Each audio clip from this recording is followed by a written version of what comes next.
बिस्मिल्लाहिर्रहमानिर्रहीम और अस्सलाम वालेकुम। 24 मार्च और पाकिस्तान में इतवार की शाम। आज अभी तक की इंपॉर्टेंट खबरें और मेरा तजिया। काफ़ी सारी खबरें हैं, इसलिए रन डाउन की बजाय सीधा खबरों की तफसील की तरफ चलते हैं। लेकिन उससे पहले आपको याद करवाएं कि आपने अगर अभी तक इस चैनल को सब्सक्राइब नहीं किया, ज़रूर कीजिए ताकि आप हमारी आवाज़ को मजबूत कर सकें और दूर तक पहुंचा सकें। पहली खबर शामिल करते हैं और वो है ईसीसी के बारे में। जी हाँ, इकोनॉमिक कोऑर्डिनेशन कमेटी, ये सबसे अहम तरीन कमेटी होती है मुल्क की। सबसे बड़े जो इक्तसादी, इकोनॉमिक्स, माली, जो भी जो माली एतबार से, कारोबारी एतबार से सारे के सारे फैसले जो होने होते हैं वो ईसीसी के अंदर ही होते हैं। दूसरे लफ्ज़ों में आप ये कहें कि जो फाइनेंस मिनिस्ट्री की रीढ़ की हड्डी होती है उसको आप ईसीसी कह सकते हैं। कल ही शहबाज शरीफ ने एक फैसला किया था और उसमें से मौजूदा वज़ीर ख़जाना को निकाल दिया था और अपने आप को उसका चेयरमैन बना लिया था वज़ीर आज़म ने। वैसे तो वज़ीर आज़म ही हर चीज़ का चेयरमैन होता है, इवन मिनिस्टर्स भी तो उन्हीं के अंडर काम करते हैं, लेकिन ईसीसी की चेयरमैनशिप से वज़ीर ख़जाना को हटा के शहबाज शरीफ खुद डायरेक्टली बैठ गए थे और उसके अंदर इसहाक डार को भी मेंबर बना दिया गया था। जी हाँ, ये हमने आपको पिछले ही वीलॉग में बताया था और बताया था कि पर्क उतर दिए हैं वज़ीर ख़जाना औरंगज़ेब साहब के, जिनको लाया था चौधरी निज़ामुद्दीन। बस फिर रातों रात क्या हुआ मुझे नहीं पता कि खान के पीछे दी गई है या फ़ोन किया गया है। सुबह उठते ही छुट्टी वाले दिन नोटिफिकेशन हुआ है। जी हाँ, मैं दोबारा आपको बता रहा हूँ, छुट्टी वाले दिन नोटिफिकेशन हुआ है और शहबाज शरीफ साहब को हटा दिया गया है। जी हाँ, वज़ीर आज़म जो डमी वज़ीर आज़म हैं फॉर्म 47 के, उनको अब ईसीसी की कमेटी से हटा दिया है। चौधरी निज़ामुद्दीन ने बताया है कि मुल्क हम चलाएंगे, हमारी मर्ज़ी से ईसीसी की फॉर्मेशन होगी, आपकी मर्ज़ी से नहीं। यहाँ तक नहीं कि शहबाज शरीफ को उससे निकाला गया है, बल्कि इसहाक डार को जो मेंबर बनाया गया था ईसीसी से, उनको भी वहाँ से हटा दिया गया और निकाल दिया गया है। इसहाक डार लंदन में बैठे हुए हैं, उन्हें वहाँ खबर मिली और पता ये चला है, ये मैं अब आपको ज़राए से ये वाला हिस्सा, ये जो हिस्सा अभी बताने लगा हूँ ये मुझे मालूम है, उससे पहले का हिस्सा जो है वो अखबारात में और जो सारी खबर आई है वो मैं आपको दे रहा हूँ। ये हिस्सा मेरे पास है खुसूसन कि शहबाज शरीफ को बिल्कुल पता नहीं था कि ये नोटिफिकेशन हो रहा है। जी हाँ, उनकी अप्रूवल के बगैर ये नोटिफिकेशन हुआ है। वज़ीर आज़म हाउस के ज़राए हमें ये बताते हैं कि वज़ीर आज़म हाउस के अंदर, मीन वज़ीर आज़म के दफ्तर के अंदर एक ऑफिसर को कहीं से फ़ोन आया और उन्हें कहा कि अगले 10 मिनट में ये नोटिफिकेशन चाहिए, करके फ़ौरी तौर पर ये फैक्स पर भेजें और वो ईमेल पर भेजें, फैक्स कह दिया मैंने, और वो नोटिफिकेशन हुआ और उसको भेजा गया और शहबाज शरीफ साहब को नोटिफिकेशन होने के बाद पता चला कि वो ईसीसी की चेयरमैनशिप से फारिग हो चुके हैं। अब आपको, हमें तो पहले ही पता है, लेकिन अब शहबाज शरीफ को दोबारा याद दहानी हो गई होगी कि चौधरी निज़ामुद्दीन सिर्फ आपको बैठकर ऐसे तमाम मामलात में जहां छतरौल होनी है आवाम की तरफ से, सिर्फ उस काम के लिए लाई है। आपका 1100 अरब की करप्शन आपकी साफ करके आपको यहाँ पर बिठाया है। अब ये सारे जो सियासी तौर पर लान तान है ये आपने लेनी है और बाकी जो फैसले अहम हैं वो चौधरी निज़ामुद्दीन खुद ही लेंगे, इसलिए आपने उनमें इंटरफेरेंस नहीं करनी। तो ये तो पहली खबर थी आपके सामने रखनी। दूसरी खबर आपके सामने रखते हैं, वो इसहाक डार साहब के ही बारे में है। लंदन यात्रा पर हैं और वहाँ पर वो पाकिस्तानी सफ़ीर, वो मशहूर ज़माना सफ़ीर फैसल जिनका नाम है, जो टाउटगिरी में मेरा ख्याल आला मकाम रखते हैं और जो जब नवाज शरीफ मुल्क आ रहे थे और उनको मशवरे दे रहे थे बयानिए के कि आपको ऐसा बयानिया बनाना चाहिए, आपको ऐसा बयानिया बनाना चाहिए, याद कीजिए, जो अपनी सफारतकारी से निकल के कोई और कारी में लगे हुए थे, उन्हीं के साथ बैठ के इसहाक डार साहब ने एक मीडिया से टॉक की और मीडिया ने सीधा ही सवाल पूछ लिया कि ये पहले तो बताइए कि ट्विटर चल रहा है या नहीं चल रहा। आप, उन्होंने कहा जी मुझे कल जो है एक मेंबर पार्लियामेंट, जो बरतानवी मेंबर पार्लियामेंट है, उन्होंने भी यही सवाल पूछा और उन्होंने बताया कि जो पूरी दुनिया की इंटरनेशनल कंपनीज़ हैं, एडिडास हैं, नाइकी हैं, इसहाक डार कह रहे हैं, वो पाकिस्तान नहीं आ सकती क्योंकि आपने जब ट्विटर जैसे बड़े एक फोरम को बंद कर दिया तो आईटी और दूसरी इन्वेस्टमेंट कंपनीज जो हैं वो डर गई हैं। वो समझती हैं यहाँ पर तो काम ही नहीं हो सकता, इन्वेस्टमेंट का क्या फ़ायदा। तो जो लार्जर एक कैनवस है उसके अंदर ऐसी तमाम कंपनीज जो हैं वो पाकिस्तान से किनारा कशी कर रही हैं। तो मैंने जो एम्बेसडर साहब हैं उन्हें कहा है कि लिख के दें। ये भला कोई लिख के देने वाली बात है? मतलब ये किसी की ज़मीन पर कब्ज़ा हुआ है जो आप वहाँ पर एमपी है और उसको टरखाने के लिए आप कह रहे हैं कि एप्लीकेशन लिख के दें। आपको उन्होंने बताया कि ट्विटर बंद है तो जाकर चौधरी निज़ामुद्दीन से बात करें और ट्विटर खिलवाएं। इसमें लिख के क्या देना है आपको, उन्होंने कोई अर्जी लिख के देनी है, कोई आप मीटर लगवाना है बिजली का जिसकी वो एप्लीकेशन मेंबर पार्लियामेंट आपको लिख के दे। एक तो ये जाहिल हैं, अनपढ़ हैं, ऊपर से ये मेहनत भी नहीं करते। इमरान खान ने दुरुस्त कहा था। बहरहाल मीडिया को उन्होंने कहा कि जी ये मुझे लिख के भेजेंगे तो फिर मैं बात करूँगा। उन्होंने पूछा कि आपका ट्विटर चलता है? उन्होंने कहा चलता है लेकिन स्लो चलता है। मैं वाईफाई के ऊपर जब ट्वीट करता हूँ तो वो चला जाता है लेकिन स्लो जाता है। ट्विटर ट्विटर के हवाले से मुझे काफी कंप्लेंट्स मिली हैं। मैं तो वाईफाई इस्तेमाल करता हूँ ट्विटर ट्वीट वगैरह करने के लिए, मेरी चली जाती स्लो है। बट कल मुझे याद आ गई हामिद मीर साहब की वो विस्पर जो उन्होंने एक सरगोशी की थी इलेक्शन ट्रांसमिशन में, जब इसहाक डार साहब को बीपर पर लिया गया और हामिद मीर साहब ने अपने साथ बैठे हुए मीडिया की दूसरी शख्सियत के कान में कहा कि देखना अब ये अल्लाह और अल्लाह के रसूल सल्लल्लाहु अलैहि वसल्लम का नाम लेकर ये अब झूठ बोलेगा। और वही हुआ। हामिद मीर साहब के कहने के साथ ही आपने देखा कि उसने झूठ बोल दिया और इसहाक डार साहब ने, और सारी जो आवाम देख रही थी उन्होंने देख लिया। आज भी उन्होंने वही किया। रोज़ा रखा होगा जब ये प्रेस कॉन्फ्रेंस कर रहे होंगे यकीनी तौर पर, तो रोज़े में उन्होंने झूठ बोला कि मेरा ट्विटर चलता है। और वो मैं, हालांकि ये वीपीएन से ट्वीट करते हैं इसहाक डार साहब, सारा पाकिस्तान इस टाइम वीपीएन से ट्वीट करता है। कम अज़ कम रोज़े में इतना सच बोल देना चाहिए था, लेकिन उन्होंने ये भी मुनासिब नहीं समझा कि ये भी सच बोले। उन्होंने कहा चलता है वाईफाई पर, ज़रा स्लो हो जाता है ट्वीट। अच्छा जी, और उन्होंने बड़ी इंटरेस्टिंग बात की। उन्होंने कहा कि इंडिया के हक़ में वो बोले। उन्होंने कहा ताजरों की डिमांड है कि हिंदुस्तान के साथ तजारत खोली जाए। जी हाँ, हम क्या, ये सबसे पहले मोईद पीरज़ादा साहब का ये तज्जिया है, वो आपको बार बार ये बता रहे हैं मोईद पीरज़ादा साहब कि बुनियादी तौर पर ये जो तमाम चौधरी निज़ामुद्दीन ने इंतज़ाम किया है, ये जो लार्जर स्कीम ऑफ थिंग्स है जिसमें अमेरिका भी है, बरतानिया भी है, इंटरनेशनल इस्टेब्लिशमेंट है, वो चाहते ये हैं कि पाकिस्तान हिंदुस्तान के सामने सरेंडर करे, क्योंकि अमेरिका, बहादुर, बरतानिया, सबके इंटरेस्ट जो ख़िते में हैं पाकिस्तान के, वो अब हिंदुस्तान से जुड़े हुए हैं। वो तमाम ख़िते को हिंदुस्तान के अब तनाज़र से देखते हैं, क्योंकि चाइना को कॉर्नर करना चाहते हैं। तो इसलिए पाकिस्तान को अब हिंदुस्तान की बात सुननी पड़ेगी, जो हिंदुस्तान चाहता है वैसे एक्ट करना पड़ेगा। इसीलिए Imran Khan was too independent, उसको हटाया गया, ये रजीम लाई गई। और मोईद पीरज़ादा साहब आपको ये कई महीनों से बता रहे हैं कि आप देखेंगे ये आते ही इंडिया के सामने हर तरह से सरेंडर करेंगे, ये उनके साथ कारोबार खोलेंगे। कश्मीर पर तो ये पहले ही चुप हो चुके, वो तो बाजवा साहब ही काम कर गए थे अपना। जो मज़ीद काम होगा वो ये पूरा करेंगे, सील द डील करेंगे। और उसमें आज बिल्ली थैले से पहली दफ़ा बाहर आई है और मोईद पीरज़ादा साहब का वो जो तज्जिया था वो दुरुस्त होता हुआ नज़र आ रहा है। इसहाक डार ने कहा जी ताजरों की डिमांड है कि हिंदुस्तान के साथ कारोबार को खोला जाए।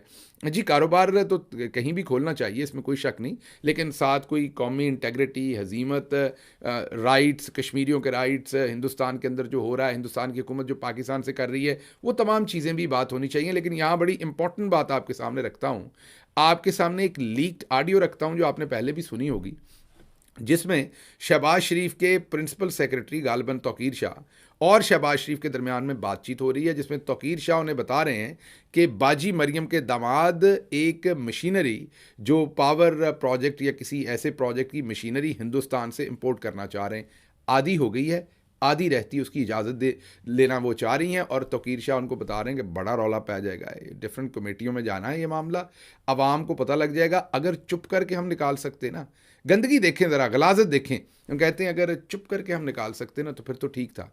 अब तो ये कमेटियों में जाएगा, रौला पड़ जाएगा।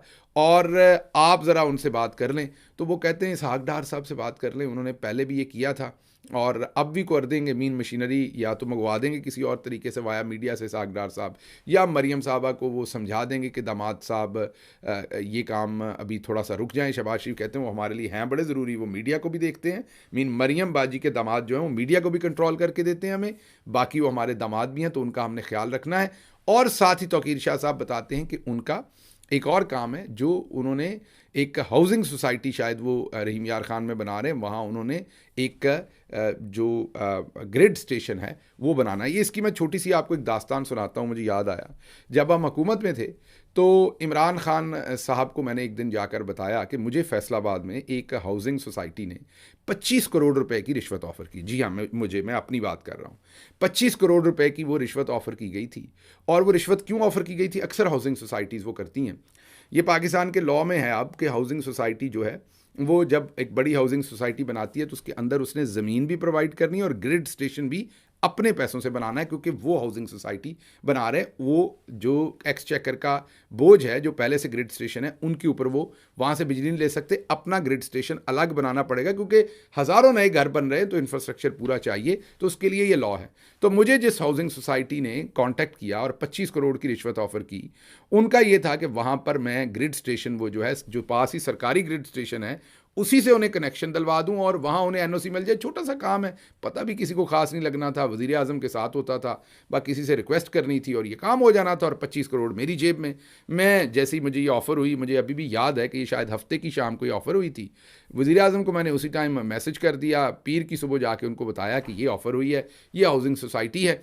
और उन्होंने आज़म खान साहब जो उनके प्रिंसिपल सेक्रेटरी थे उनको बुला के उनको कहा कि इसको देखें, ये सोसाइटी जो है इसमें फिर ग्रिड स्टेशन आप बने, क्योंकि अगर ये शहबाज को रिश्वत ऑफ़र कर रहे हैं तो किसी और को भी करेंगे, तो 25 करोड़ बड़ी अमाउंट है, कोई ना कोई तो बिक ही जाएगा। बहरहाल वो एक अलग बात है, उसका बाद में क्या हुआ वो किसी दिन आपको दोबारा दास्तान सुनाऊंगा सारी बात की। लेकिन फ़िलहाल मैं ये बताऊँ कि बड़ा लिक्रेटिव काम है और बहुत ही ईजीली उसमें पैसा बनता है। तो तौकीर शाह साहब ने बताया कि जनाब वो ग्रिड स्टेशन भी चाहते हैं, उन्होंने कहा वो तो करवा देना, वो तौकीर साहब ने कहा कि हाँ जी वो तो रूटीन में होता है। तो ये रूटीन में वो जो ये 25 करोड़ अगर फैसलाबाद में था, वो उनके दामाद हैं तो पता नहीं कितनी बड़ी हाउसिंग सोसाइटी होगी, उसी एतबार से ये 25 करोड़ वो, अब आप सोच रहे होंगे वो मुझे 25 करोड़ क्यों ऑफ़र कर रहे थे। आप ये समझें कि पहले तो कई कनाल ज़मीन उसमें इस्तेमाल होनी है उस ग्रिड स्टेशन को बनने में, फिर ग्रिड स्टेशन लगना है, फिर उसकी मशीनरी, उसका तमाम वो खर्चा। तो वो जो 25 करोड़ मुझे ऑफ़र कर रहे थे उनका शायद वो 75 करोड़ या 1 अरब लगना हो, तो मुझे उसमें से वो चौथा हिस्सा ऑफर कर रहे होंगे,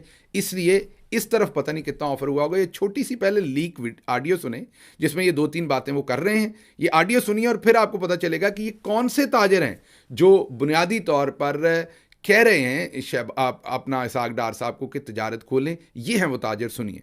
हुई हुई है तो मैं कोई थोड़ा सा रेस्ट करके एक काम सर, कल मुझे मरियम साहबा ने व्हाट्सएप किया था, हमारा थोड़ा सा चैट हुआ था, वो बिल्कुल नहीं करने का सर, बहुत फ्लैग आया। क्या ये जो इनके दामाद है ना सर राहील, ये कोई वो मुझे दिया क्या उनका केस दिया, उसको देख लेंगे डॉक्टर। मेरी बात सुने ना, उसका तरीका है, मुझे रात बात की थी, she is her son in law and very dear to her and rightly so करके लॉजिकली आप बैठ के उनको मिल के या ये मिलने के जी ये इश्यूज हैं, ये मेरे ख्याल से 2 काम होता है। एक उनका ग्रिड स्टेशन आधा आ गया हुआ इंडिया से प्लांट, वही है ना, ऐसा ही है सर। हाँ, नहीं तो बाकी आधा रह गया हुआ है सर। इशू ये है कि वो पहले जाएगा ईसीसी में, फिर आएगा कैबिनेट में।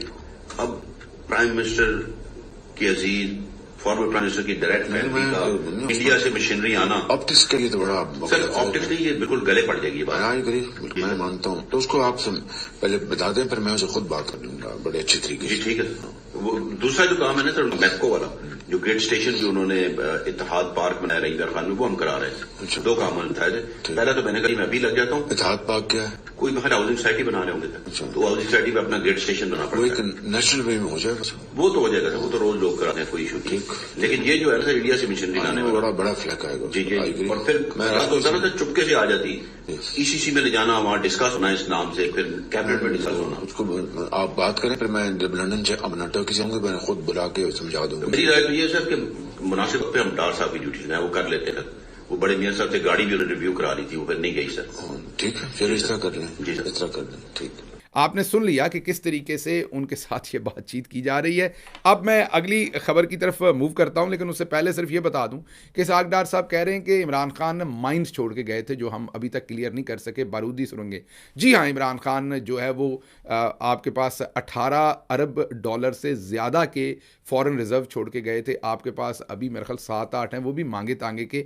आप पहले वो रिजर्व भी पूरे कर लें ताकि इमरान खान पर कोई बात कर सके। छोड़ दें इकॉनमी 6% पे तो आप ग्रो नहीं कर सकते, एग्रीकल्चर को 4.4 पर, लार्ज मैन्युफैक्चरिंग सेक्टर को 15% पर, बाकी तमाम अशारिये तो आप दुरुस्त नहीं कर सकते। सब कुछ आपने तबाह कर दिया, वक्त लगाकर आपने तबाह किया। और अब आप कह रहे हैं ट्विटर भी पूछ के चलाएंगे, ये तो हमारी औकात से ऊपर का काम है, आप मान रहे हैं। तो कम अज़ कम ये भी मान लें कि इमरान खान तो बहुत बेहतर हालत में छोड़ के गया था, ये सारी करतूत जो है वो आपकी है। अच्छा जी, अगली जो खबर आपके सामने रखनी है वो राणा सनाउल्लाह साहब के बारे में है। राणा सनाउल्लाह साहब ने 2 इंटरव्यूज़ दिए, एक शहजाद इकबाल साहब को, एक और जगह पर, और उसमें उन्होंने कई इंकशाफात कर दिए। एक तो उन्होंने कहा है कि जो मोहसिन नकवी और उसके साथ साथ वज़ीर ख़जाना अभी मोहसिन नकवी साहब को वज़ीर दाखिला रखा गया और वज़ीर ख़जाना जो हैं वो औरंगज़ेब साहब है। ये दोनों हुकूमत की ताकत हैं, अगर इनको ना रखते तो सीधे लफ्ज़ों में उन्होंने कहा कि चौधरी निज़ामुद्दीन हमें दूसरे चौथे महीने छितर मार के निकाल देता। छितर का वर्ड उन्होंने नहीं कहा, ये मैं पंजाबी हूँ तो इसलिए मैं ऐड कर रहा हूँ, लेकिन उन्होंने ये कहा कि फिर ये हुकूमत चलनी नहीं थी। पार्लियामेंट चलाने के लिए, ताकत लेने के लिए ये दोनों ताकत के टीके, मतलब इन्हें B12 की आप वाइटामिन की गोलियां समझें इन दोनों को।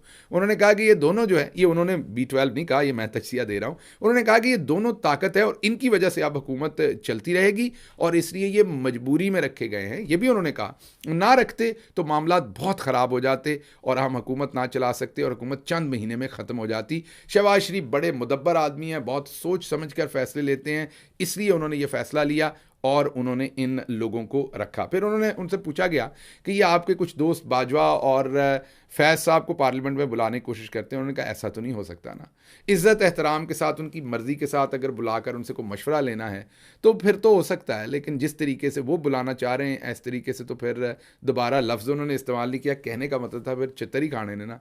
तो उन्होंने कहा ये नहीं हो सकता, ऐसी फजूल बातें नहीं करनी चाहिए और हमें बिल्कुल अकल पकड़नी चाहिए और हमें ऐसा कोई काम नहीं करना चाहिए कि जिससे हमारे लिए मसाइल बने और हम बिल्कुल उनको नहीं बुला सकते और हमें तौबा करनी चाहिए। अगला उनसे सवाल किया गया कि आप कहते हैं कि इमरान खान का वजूद जब तक ख़त्म नहीं होगा तब तक मामला हल नहीं होंगे। तो उन्होंने कहा कि मैंने तो सियासी वजूद की बात की है, मैंने दूसरे वजूद की बात नहीं की। हालांकि वो झूठ बोल रहे हैं, गलत बयानी कर रहे हैं। जब एंकर ने उनसे सवाल किया, उन्होंने कहा कि जब तक इमरान खान का वजूद ख़त्म, तो उसने कहा कौन सा वजूद, वो तो जेल में है, पाबंदी उन पर लगी हुई है, पार्टी उनकी तोड़ दी गई, हुकूमत उनसे छीन ली गई है, वो तो अब जेल में है, ना उनका नाम चलता टेलीविज़न पर, ना उनकी तस्वीर चलती, तो उनका कौन सा, उनका वो तो अब सियासी तौर पर कहीं नहीं है। तो उन्होंने कहा नहीं, जब तक उसका वजूद है।